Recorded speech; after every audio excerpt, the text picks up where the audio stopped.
Well, hello there. So, welcome back to my channel. Tonight, actually, this is a bedtime reading for you and for me. It's good for me because, I get to read every day and I share this joy with you. So, today's book that I will be reading is on the Return of the King. This being the third part of The Lord of the Rings by J R R Tolkien. So let's continue.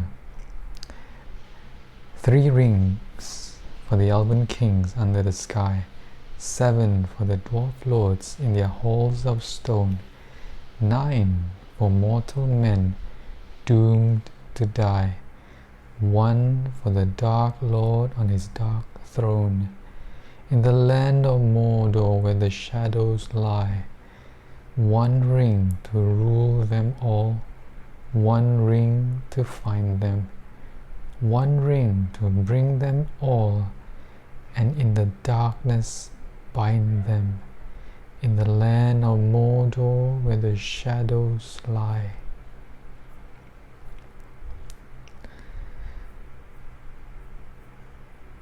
Chapter 1. Minas Tirith. Pippin looked out from the shelter of Gandalf's cloak. He wondered if he was awake or still sleeping, still in the swift-moving dream in which he had been wrapped so long since the great ride began. The dark world was rushing by and the wind sang loudly in his ears.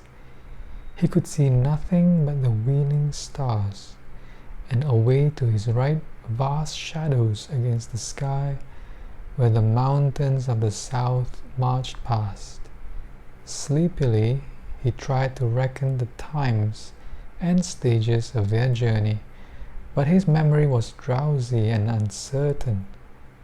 There had been the first ride at terrible speed without a halt, and then in the dawn he had seen a pale gleam of gold, and they had come to the silent town and the great empty house on the hill. And hardly had they reached its shelter when the winged shadow had passed over once again, and men wilted with fear. But Gandalf had spoken soft words to him, and he had slept in a corner, tired but uneasy, dimly aware of comings and goings and of men talking and Gandalf giving orders. And then again riding in the night. This was the third night since he had looked in the stone. And with that hideous memory he woke fully and shivered, and the noise of the wind became filled with menacing voices. A light kindled in the sky, a blaze of yellow fire behind dark barriers. Pippin cowered back, afraid for a moment, wondering into what dreadful country Gandalf was bearing him.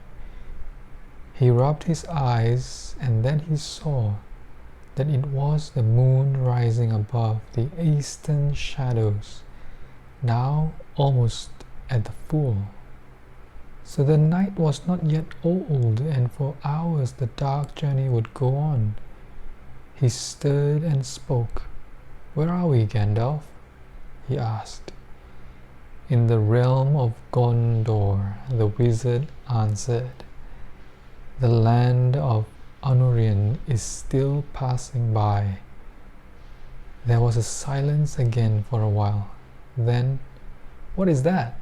cried Pippin suddenly, clutching at Gandalf's cloak. "Look! Fire! Red fire! Are there dragons in this land? Look, there is another!" For answer Gandalf cried aloud to his horse, "On, Shadowfax! We must hasten. Time is short. See! The beacons of Gondor are alight, calling for aid. War is kindled.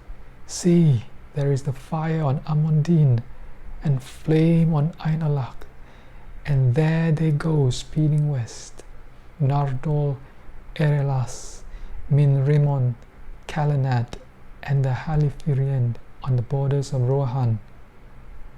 But Shadowfax paused in his stride, slowing to a walk, and then he lifted up his head and neighed, and out of the darkness the answering neigh of other horses came, and presently the thudding of hoofs was heard, and 3 riders swept up and passed like flying ghosts in the moon and vanished into the west.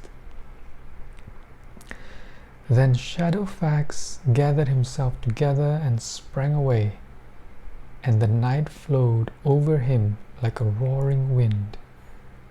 Pippin became drowsy again, and paid little attention to Gandalf telling him of the customs of Gondor, and how the lord of the city had beacons built on the tops of outlying hills along both borders of the great range, and maintained posts at these points where fresh horses were always in readiness to bear his errant riders to Rohan in the north, or to Belfalas in the south. It is long since the beacons of the north were lit, he said, and in the ancient days of Gondor they were not needed, for they had the 7 stones. Pippin stirred uneasily. "Sleep again and do not be afraid," said Gandalf, "for you are not going like Frodo to Mordor, but to Minas Tirith, and there you will be as safe as you can be anywhere in these days. If Gondor falls or the ring is taken, then the Shire will be no refuge." "You do not comfort me," said Pippin, but nonetheless sleep crept over him. The last thing that he remembered before he fell into deep dream was a glimpse of high white peaks, glimmering like floating isles above the clouds as they caught the light of the westering moon.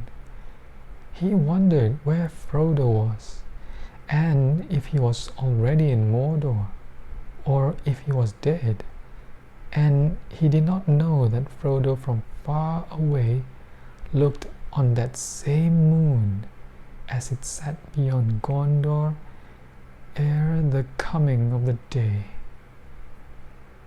Pippin woke to the sound of voices. Another day of hiding and a night of journey had fleeted by. It was twilight. The cold dawn was at hand again, and chill grey mists were about them. Shadowfax stood steaming with sweat, but he held his neck proudly and showed no sign of weariness. Many tall men, heavily cloaked, stood beside him, and behind them in the mist loomed a wall of stone, partly ruinous it seemed, but already before the night was past, the sound of hurried labor could be heard. Beat of hammers, clink of trowels, and the creak of wheels. Torches and flares glowed dully here and there in the fog. Gandalf was speaking to the man that barred his way, and as he listened, Pippin became aware that he himself was being discussed. "Yea, truly, we know you, Mithrandir," said the leader of the men, "and you know the passwords of the 7 gates and are free to go forward. But we do not know your companion. What is he? A dwarf out of the mountains in the north? We wish for no strangers in the land in this time. Unless they be mighty men of arms in whose faith and help we can trust. I will vouch for him before the seat of Denethor." said Gandalf. "And as for valor, that cannot be computed by stature.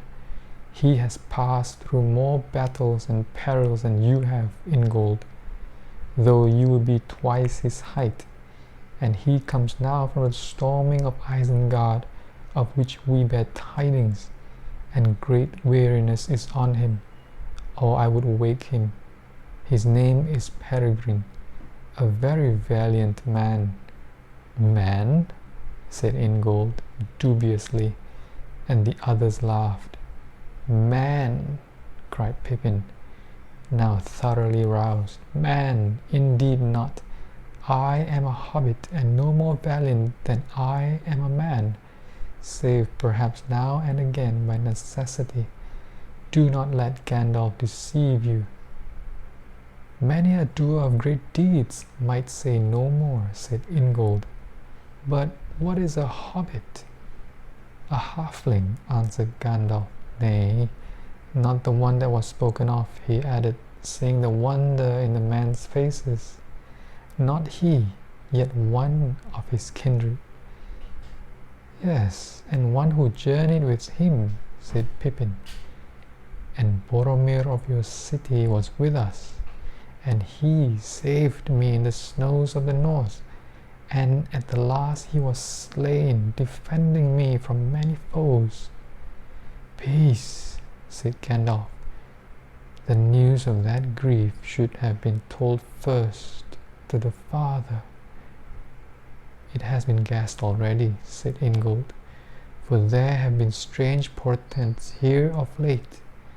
But pass on now quickly, for the Lord of Minas Tirith will be eager to see any that bear the latest tidings of his son, be he man or—" "Hobbit," said Pippin. "Little service can I offer to your lord, but what I can do, I would do, remembering Boromir the brave." "Fare you well," said Ingold, and the man made way for Shadowfax, and he passed through a narrow gate in the wall.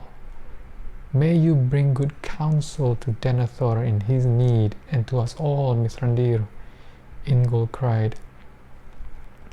"But you come with tidings of grief and danger, as is your wont, they say." "Because I come seldom, but when my help is needed," answered Gandalf. "And as for counsel, to you I would say that you are over late in repairing the wall of the Pelennor. Courage will now be your best defense against the storm that is at hand. That and such hope as I bring. For not all the tidings that I bring are evil, but leave your trowels and sharpen your swords. The work will be finished ere evening," said Ingold. "This is the last portion of the wall to be put in defense, the least open to attack, for it looks towards our friends of Rohan. Do you know aught of them? Will they answer the summons, think you?" "Yes, they will come, but they have fought many battles at your back. This road and no road looks towards safety any longer. Be vigilant. But for Gandalf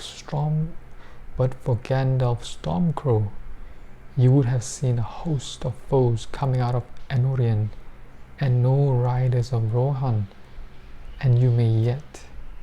Fare you well and sleep not." Wow, that was part of the story of the book. There was some intense reading there. Yeah, quite exciting. I like the movie, and I like the book as well. The book is much longer, actually, than the movie. So I hope you enjoyed that reading. I certainly do. And yeah, it's time for me to go to bed right now.